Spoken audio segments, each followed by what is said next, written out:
ఎంతో టేస్టీగా ఉండే రామ ములక్కాయ బొమ్మిడిల కర్రీ అయితే చూసేద్దాం వచ్చేయండి. సో చాలా టేస్టీగా ఉంది, చాలా సూపర్గా కుదిరింది. టమాటా ప్లేస్లో రామ ములక్కాయ అయితే వేసానమాట. చెర్రీ టమాటా అని కూడా అంటారు. ఈ రామ ములక్కాయ మనకి సమ్మర్ స్టార్ట్ అయ్యే మూమెంట్లో వస్తాయి, ఎప్పటికైతే దొరకవన్నమాట. ప్రాసెస్లోకి వెళ్ళిపోదాం పదండి.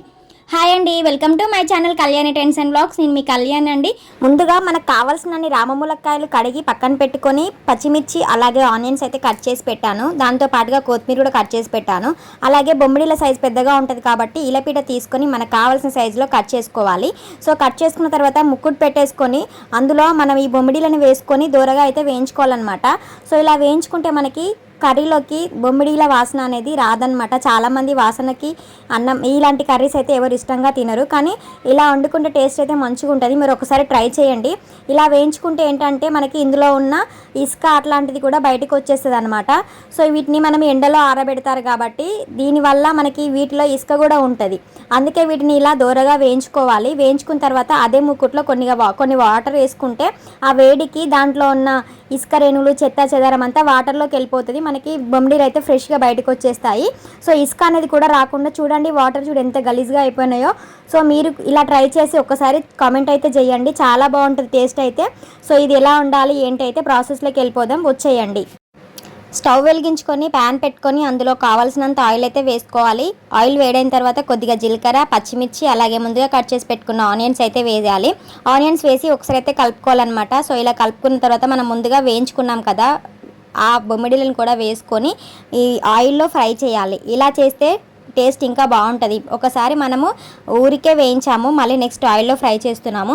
ఇలా ఆయిల్లో మంచిగా ఫ్రై చేయాలి. కొంచెం కలర్ చేంజ్ అయిన తర్వాత కొద్దిగా అల్లం వెల్లుల్లి పేస్ట్ అలాగే కొంచెం పసుపు వేసుకొని మళ్ళీ ఒకసారి అయితే మంచిగా కలుపుకోవాలి. సో ఇలా కలుపుకున్న తర్వాత అల్లం వెల్లుల్లి పేస్ట్ పచ్చివాసన పోయినాక మనం ముందుగా తీసుకున్న రామ ములక్కాయలను అయితే అందులో వేసుకోవాలన్నమాట.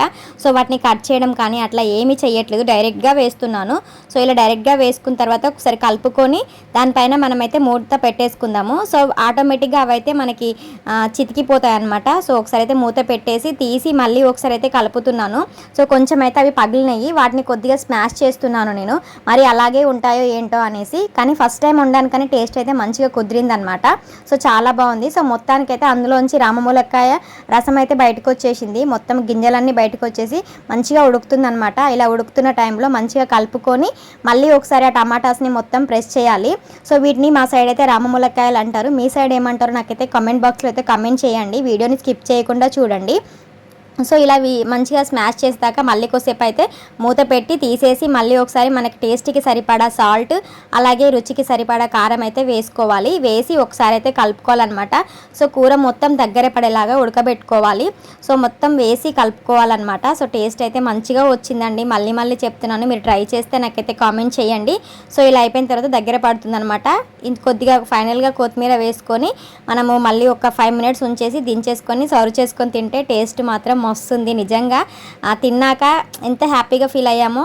సో అంత బాగుందన్నమాట కర్రీ. నచ్చితే మాత్రం లైక్ చేసి షేర్ చేయండి. ఇంకా ఎవరైనా మన ఛానల్ని సబ్స్క్రైబ్ చేసుకోకపోతే సబ్స్క్రైబ్ చేసుకొని పక్కన బెల్ ఐకాన్ కూడా క్లిక్ చేయండి. రెసిపీ ఎలా ఉందో కామెంట్ చేయడం మాత్రం అసలుకే మర్చిపోవద్దు.